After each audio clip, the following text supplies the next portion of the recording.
Team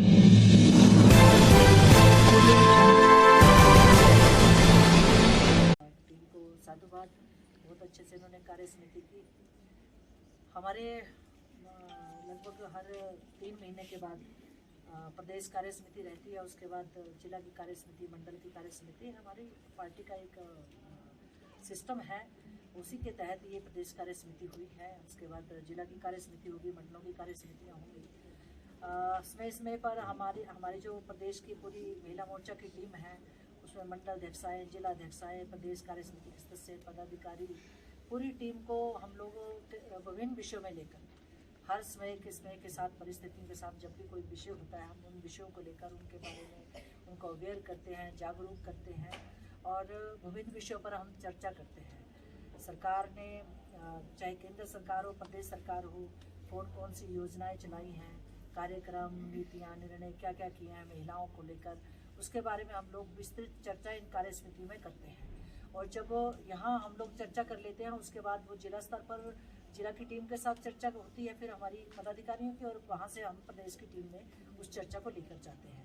तो ये कार्य समिति हमारा रूटीन है 3 महीने की, वो करती है और उसी में हमने 3 महीने के बाद ये कार्य समिति की है। उसमें जो आपने दूसरा प्रश्न पूछा कि महिलाओं की क्या भूमिका रही है, महिलाओं की तो बहुत बड़ी भूमिका, जो खास करके भारतीय जनता पार्टी महिला मोर्चा की चुनावों में बहुत बड़ी भूमिका रहती है।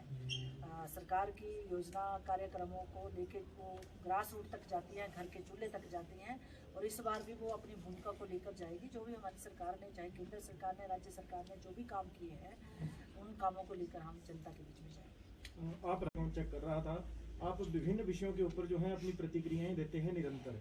केंद्रीय विश्वविद्यालय के मुद्दे के ऊपर आपका क्या स्टैंड है? पिछले 11 वर्षों से मामला लटका हुआ है और अब आप खुद राज्यसभा सांसद हैं। नहीं, मुद्दा कहाँ लटका है? केंद्रीय विश्वविद्यालय का तो तय हो गया, उसका स्थायी हल नहीं निकल पा रहा है, विद्यार्थी अभी भी आंदोलन कर रहे हैं। दोनों तरफ के लोग लाभ लेंगे इसके, और ये मुद्दा संसद में अब मैं उठाने वाली हूँ। पिछली बार भी इस विषय को लेकर हमने केंद्रीय मंत्री से प्रश्न उठाने के लिए किया था, लेकिन इस बार फिर मैं प्रश्न कोरोना के कारण नहीं हो पाया था पिछली बार, इस बार फिर उठाएंगे।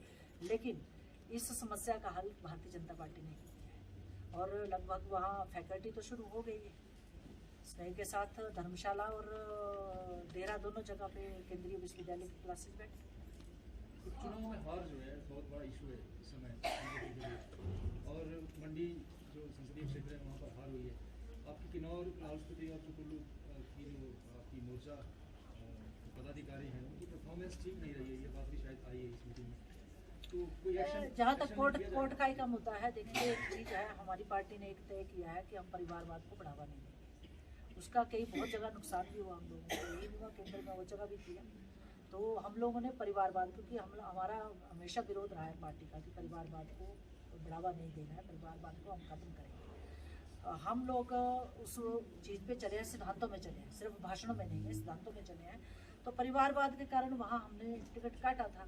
वहाँ सशक्त जो हमारे नेता थे, जिनकी डेथ होने के बाद, तो वहाँ एक थोड़ा सा स्वाभाविक रूप से इमोशनल मुद्दा थोड़ा बना था, वो कारण रहा। मंडी में क्योंकि वीरभद्र जी का राजनीति में हमारा एक अलग स्थान रहा है, एक अलग सम्मान रहा है, और जब उनका मृत्यु हुई है, जब वो बेचारे देवासान हुआ, तो तब भारतीय जनता पार्टी ने भी उस संवेदना को बहुत बढ़ चढ़ कर व्यक्त किया था, और भावुक रूप से किया था, क्योंकि हमारे प्रदेश को उन्होंने मुख्यमंत्री रहते हुए बहुत ज़्यादा मान सम्मान दिया है, और उनकी बहुत इस प्रदेश के विकास में उनकी बहुत महत्वपूर्ण भूमिका रही है। तो इसलिए वो एक इमोशनल मुद्दा वहाँ था ही, तो ये कारण रहा।